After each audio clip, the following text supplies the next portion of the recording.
You found it. Your home for the best content on your favorite team, the Fighting Tigers of LSU. Do us a favor, subscribe to the channel, leave your comments below, and be sure to smash that like button.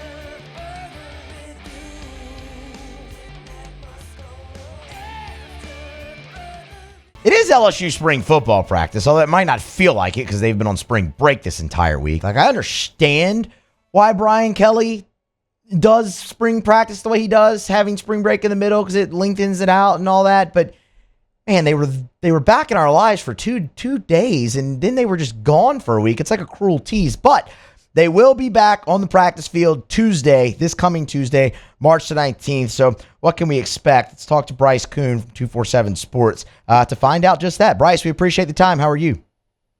Doing well. Appreciate you having me. Absolutely. Let's get right into it, man. So, I mean, obviously, like I said, it was just 2 practices, and I think the media, we were only allowed to 1 of them, if I'm not mistaken. So maybe not a whole bunch to go on from there, but would love some thoughts on what's potentially to come for spring. Still very early. What is the one thing you're most excited to see from them this spring? Yeah, I mean, look, first off, you got 20 minutes. I mean, that's the media availability that we get. So, and they're not going to be running 11 on 11 or 7 on 7 during this time frame. But I think one of the biggest kind of storylines for me personally is who is going to be ready or show that they're capable of providing, quality snaps and a higher snap count along that defensive line.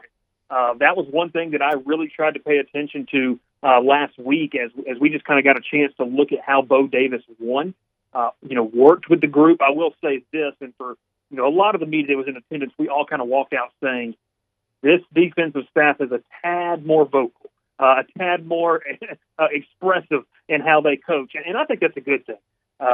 With everything that happened last year and just the demand of this has to be better now. So for me, I would sit there and have to say the first thing that clicks for me, defensive line. Who is going to be that guy? Obviously, especially in the interior, you have a guy like Jacoby and Guillory coming back who figures to, was a good role player last year, but yeah, you got to throw some snaps. Does that play sustain what he was able to do as his snap load increases? And then behind him, you have Jalen Lee, who hasn't really played a ton. You have the JUCO Sean Washington as well. So there's just a lot of names, or I should say not a lot of names that you can really work with. And as they figure out more, truly, and how I feel about this, as they figure out more, that's when that big board is going to start getting built for the transfer portal when it opens back up on April 15th. I think everybody obviously expects them to add some guys out of the portal, and you'll get a few of your recruits coming in a little bit later, maybe not the early enrollees. So the numbers obviously will get better there too, along with hopefully the production. I want to come back to the defensive line, but when you mentioned the defensive coaching staff being more vocal, how was the response to that? Like, was the energy good from the defensive players? Yeah, so I'll point out 2 specific examples. Let's start with the defensive backs. Look, a lot has been made of, and Brian Kelly talked about this specifically, of Corey Raymond, the recruiter, versus Corey Raymond, the coach. That's kind of been the big talk is, can LSU find a way to get both A-level, stuff out of both the recruiter and the coach in this situation? Immediately what stands out to me was the way that Raymond was able to kind of dictate what happened and have teachable moments, especially, with a couple of guys that have been there for a while. I mean, look, it makes sense when the younger guys are taking to it, but when a guy like Major Burns is trying to, pay attention, when a guy like Sage Ryan, who has, been in the system, when they're really, listening and taking that coaching and working off to the side on some of those things, that to me was the biggest telling sign of, these guys are really starting to hopefully obviously buy into the messaging and the way that this goes. Then I'll kind of, harp with that as well. Kevin Peoples was the most expressive, working with some of those edge rushers. And if you talk to a lot of people, that know Kevin Peoples, that doesn't really surprise them all that much. Just the way that he goes about it, old school style coaching. But for Peoples, working with those edge rushers immediately came to mind with, a guy like Deshaun Womack, who we all feel like, needs to be one of those guys that takes a massive step here in year number 2 of the program. Another guy that was, really focusing on pad level, how he was bending in his hands. So I was impressed with the way that not just the guys who are new that you expect to, soak it all in. But the guys that have been coached by other coaches before, really trying to hone in on that craft, which for me personally shows that there's a real true competition at all 11 of the positions of the defense, which is how fans should want it. Yeah, 100%. I agree with that. You're also I think you might be the third person who's come on the show and talks about how expressive Kevin Peoples is. So I think we can go ahead and confirm that, that he's got great energy over there on the defensive line. We're talking with Bryce Koon, 247 Sports. He's on Twitter at Bryce_Koon. Bryce, back to the defensive line for one more thing, because you talked about building out the big board. How many bodies do you think they want to add there before they feel comfortable? Yeah, so first off, I sit with this. If you're looking at the interior, there's different ways you can go about this. They have kind of slid Ahmad Bro, the young man from Ruston, true freshman, who has some size and obviously will continue to build good muscle as he grows and gets into this nutrition program. And he's 2 months into this thing. But once you get past him, once you get past the Dominic McKinley, which I think we could all say at some point is going to contribute to LSU, is it too much to ask, especially, in year one? I would say on that big board, there's at least got to be one thing. And then as you kind of figure out what you have in the three guys that I mentioned earlier, maybe that stretches to two. But and for some people, two is the bare minimum, and I'm not against that either. I think that LSU, especially in this conference, expanded conference play, higher level competition coming into Baton Rouge and just all around, you got to have a dude. You have to have a dude in the middle, and then you've got to have some complementary pieces. For me personally, I don't know if they have that dude right now, and I think it's safe to say that they have some complementary pieces, but do you expect one of those guys to step up? So, kind of working my way back around to the answer, I would say two to be safe for me, and that's going to obviously depend on, several factors kind of going forward of what they leave spring feeling like they can put out in the field in fall. I guess everybody who is anywhere close to this program, covering this program, whatnot, is anytime they're talking about it is going to be asked about Harold Perkins. So I haven't asked you yet. I guess I will. What's your take on Harold Perkins trying the inside linebacker out again for the second consecutive year? Well, I mean, look, I don't think I'm breaking any news here by saying this is obviously something that Harold Perkins is trying to do for his future. Look, he's an exciting player to watch. I do not want to take anything away from that. When you look at his size, there's some questions, and you talk to some people, in the NFL ranks and scouts that might have some differing opinions on how this guy fits and where he fits. But as for the right now and the present, look, whether they run a 2-linebacker set or a 3-linebacker set, it's going to determine a lot of things.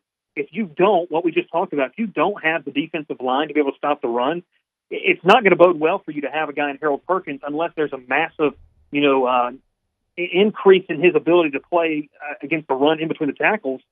That could be a problem for you. You could see a lot of the same issues up front that they had.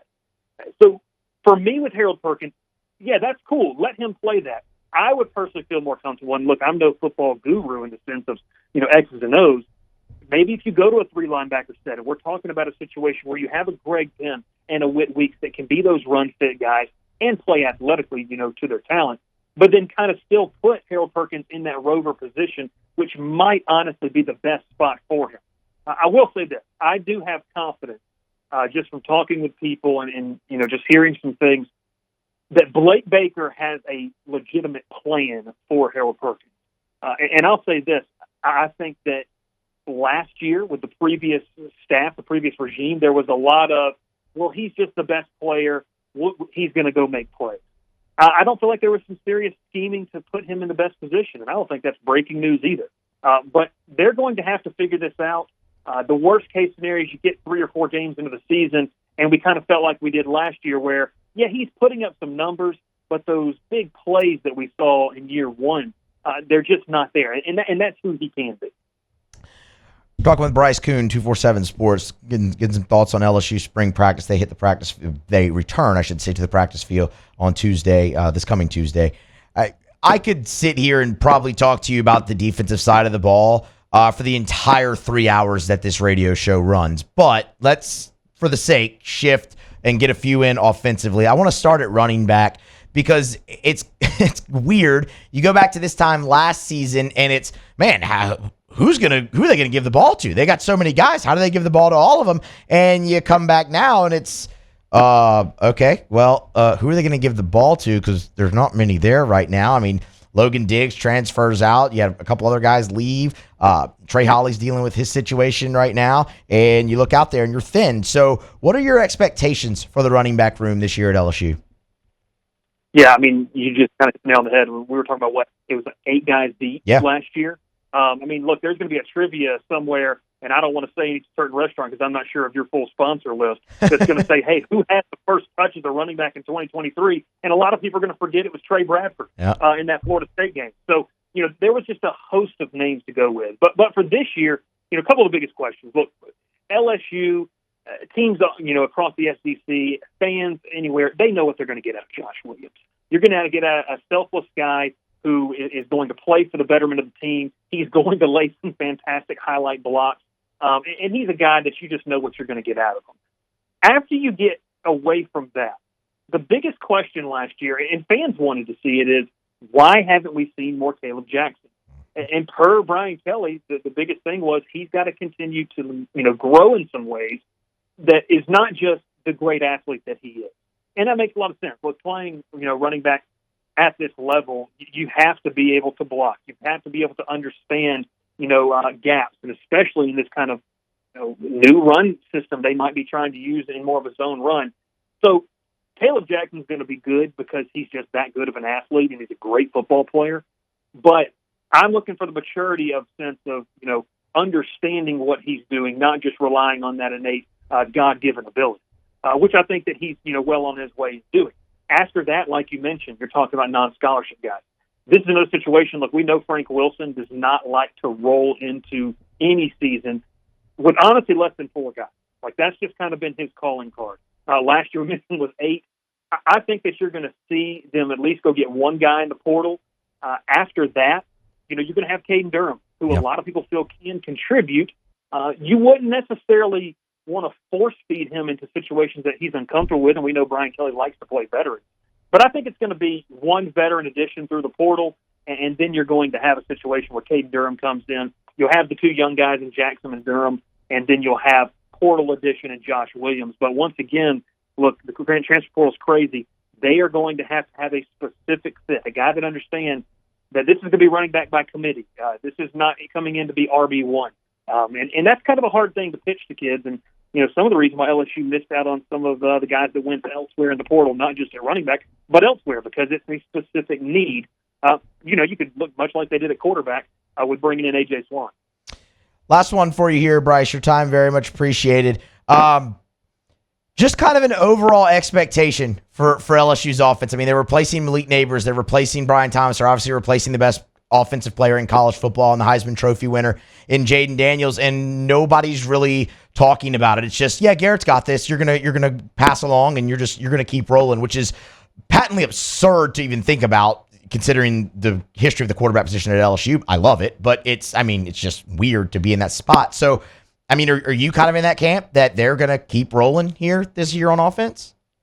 Well, I think the biggest thing to kind of, back that point up is that you could argue, and I feel comfortable saying this is the best offensive line unit in the SEC.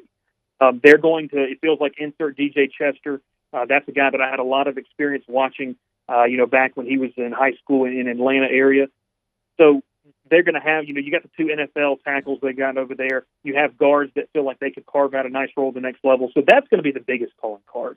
And then kind of, the rumors floating out that they may go to more of a zone run. I think that's going to help, Garrett Nussmeier and tailor more towards what he does. Of course, there's the expectation. Look, come off, 3 first-round picks that are going to make a lot of money here in the next month when they get drafted.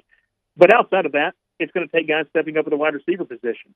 I'm excited to see, for me, just the biggest one. We know the guys they brought into the portal, but it kind of feels like this has got to be Chris Hilton's year, doesn't it? Yeah, it does. I mean, a guy like Chris Hilton, who I feel like was on his way to building some momentum, and one thing fans kind of forgot about is that, last-second heave at Ole Miss, he got hurt, and he had an ankle injury, and I think that kind of sidelined what he could have maybe done or, just built confidence throughout the season in that. Tyron Lacey, does he flourish into a new role? Aaron Anderson is a guy they've tried to get more involved in with some different things. So the pieces are there. And I think offensively, the continuity, which is one of the biggest things Brian Kelly wants in a program and he wants at LSU, and I feel like he finally has, was bringing Joe Sloan and Cortez Hankins and saying, hey, you're going to be our guys. We've got Brad Davis. We've got Frank Wilson. Like, this is the best possible supporting cast that Joe Sloan could have asked for as an OC. He's got it here in Baton Rouge. So I'm excited to see what they do. A lot of people assume that it's just going to be just as good. Look, there's going to be a little regression to the mean. I think Garrett Nussmeier is going to be good. I don't think that, we're going to see a Heisman level campaign. That would be kind of cherry on top type of, type of performance.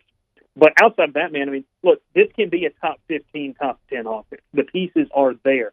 And the biggest thing, especially in that revamped SEC, like I mentioned earlier, the offensive line should be a Joe Moore Award finalist. Like, all things considered, I know injuries occur, I know things can happen, but this is a really nice group, and I think they could lead the way for a different-looking offense. But at the end of the year, you're going to see, hey, they were top 15, top 10 in the country. Bryce, you get a Heisman campaign from Garrett Nussmeier this year, and they're going to ditch the DBU moniker for QBU real fast. Don't I mean, which again would just be absurd to think about. But hey, man, times are good here right now in the quarterback position. We're not going to take that for granted for sure. Bryce Koon, 247 Sports. We appreciate the time, man. Y'all give him a follow on Twitter at Bryce_Koon. Thanks. We'll do it again soon. Appreciate it, guys. Thanks so much. Hey, thanks so much for watching. Please leave your comments. I love to interact, and be sure to hit the red subscribe button below.